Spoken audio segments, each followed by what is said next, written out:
Behind every locked door is a story waiting to be uncovered. This is Hidden Killers with Tony Brueski, featuring psychotherapist and author Shavaun Scott. Matthew Perry, the investigation into his death continues on, and 5 arrests have now been made in that, including 2 doctors, Dr. Salvador Placenia and Dr. Mark Chavez, who were involved in supplying the drug. Also, his personal assistant, Kenneth Iwamasa, arrested, and several other individuals as well, including Javina Sangha, otherwise known as the Ketamine Queen. Lots of people involved in enabling the death of Matthew Perry. Joining me to discuss, Shavaun Scott, psychotherapist and author. Were you surprised at this, at just how much of a ring was kind of surrounding him? And it wasn't just him having a doctor here or there that he kind of got some extra. It seems like this is almost like a coordinated effort of, they know they got somebody who's got a lot of money who will buy this stuff far higher than the going rate.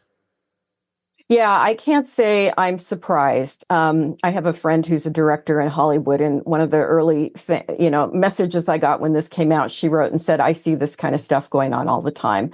And it's just tragic. You know, there's so much hype around ketamine right now, and they're even using it. It's being used for anxiety, depression, PTSD, and they're even using it as a treatment for addiction, which is crazy when you consider that ketamine is an addictive drug. Mm-hmm. You know, it's a Schedule 3 drug. It can kill you in large doses. And so I think we're looking at something really, immoral and morbid, and the profiteering going on. I'd love to say it surprised me, but it doesn't surprise me. Let's talk about ketamine itself. I mean, we've been hearing that term quite a bit lately, of being used for those sort of purposes. And, when prescribed by a doctor, a lot of people think, okay, well, it must be good. Yeah. That's not always the case. But let's talk about ketamine in general. What does it do? Why is it kind of caught on and is somewhat in vogue right now as being a go-to drug for all those things that you just listed? Yeah, I'm starting to get a bad attitude about it. I can tell you I tried to be open-minded when we had so much in the press, and I really think that's what we're looking at. We're looking at publicity that started off by somebody who wrote a book about psychedelic drugs basically curing everything. I can't remember the author's name, but it came out about 5 years ago, and I read it. And since then, it's been picked up by the media and gotten so much hype. They're actually calling it a brain vitamin and saying that it can cure all these different mental illnesses, sometimes in only one session. That's nonsense. It's just nonsense. It's an anesthetic. It's been used safely for many years in a clinical setting as an anesthetic. But this basically street use or off-label use, I think, comes with a lot of dangers and pitfalls. The thing that I'm seeing, because it's legal in California and Oregon by mail, and I think probably in all 50 states now.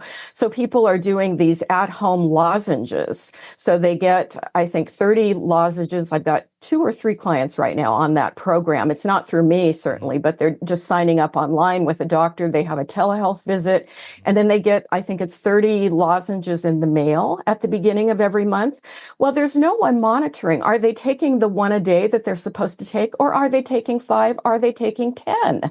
We don't know. And what are the effects if they take 5 or 10? And I think that's what you saw with Matthew Perry. He took enough to put him into an anesthetic state, basically in a deep sleep, and then was in a hot tub alone. So there's crazy stuff going on. And I can't say that I'm seeing in my own clients, now this is not a research study, but in my own clients, I'm not seeing any improvement in their mental health symptoms. Sometimes we'll have a session, and in one case, this is happening in a doctor's office where she gets an IV and goes into her ketamine altered consciousness, and then they put an iPad up in front of her, and I talk to her about her therapy issues and relaxing and all these different things while she's under the influence of the drug. And this is what these programs encourage, is that you can meet with your therapist, and then it's considered ketamine therapy. I'm noticing that people feel better when they're under the influence. But when they're not under the influence, they're back to their same old brain. They're still having the same depression, the same anxiety. It's not curing any of it. So I'm going to have to be convinced by a lot of good firm clinical evidence that we're actually helping people here and not killing people in some cases. I mean, is it being used more as a Band-Aid than anything? Is it being used? I mean, one would go, well, is it less dangerous than alcohol? Which, a lot of people go to that. But again, you do too much of that, that'll kill you too. Same thing. Same thing. And is this an addictive drug? And is it one in which you have to kind of keep amping up the dose as you go along because it's not going to have the same sort of effect? Yeah, it's not as addictive as an opioid, but it is addictive. And so a person does have to use it repeatedly. But with someone like Matthew Perry, this guy had been an addict since he was 14 years old. I mean, he just had raging polysubstance dependence. I have complete empathy for the guy. I think he did detox like 65 times. He had attended thousands of AA meetings. This guy was just vulnerable. And I wonder, did one of these doctors sell him on the idea that this is legitimate treatment for the fact that you're an addict, without the piece that, you can become addicted to this too. And, it's, of course, just like alcohol. People die from alcohol poisoning or cirrhosis all the time. Yeah. And I think we're going to be seeing more ketamine deaths. I don't know if we're even monitoring the numbers of people that are having Matthew Perry incidents right now, but I'm very concerned about it. And so a lot of people call me asking if I'm supportive of it. Well, if it's legal, if people really want to try it, if it's medically supervised, I'm not going to try and talk them out of it because we don't know. But my personal belief is we need to be really careful with this. And is it being used as a Band-Aid? I think so. People who are really legitimately suffering with mental health conditions often want a quick fix. And sometimes, like in the case of psychosis or schizophrenia, there are pretty quick fixes with antipsychotic medication. And some people are transformed by it. But unfortunately, with so many things, we don't have quick fixes. And I don't think ketamine is going to be it. You're in the thick of a true crime saga, every detail sinking in. And then, wham, a commercial about something you couldn't care less about. It's like being served a microwaved dinner at a 5-star restaurant. But it doesn't have to be this way.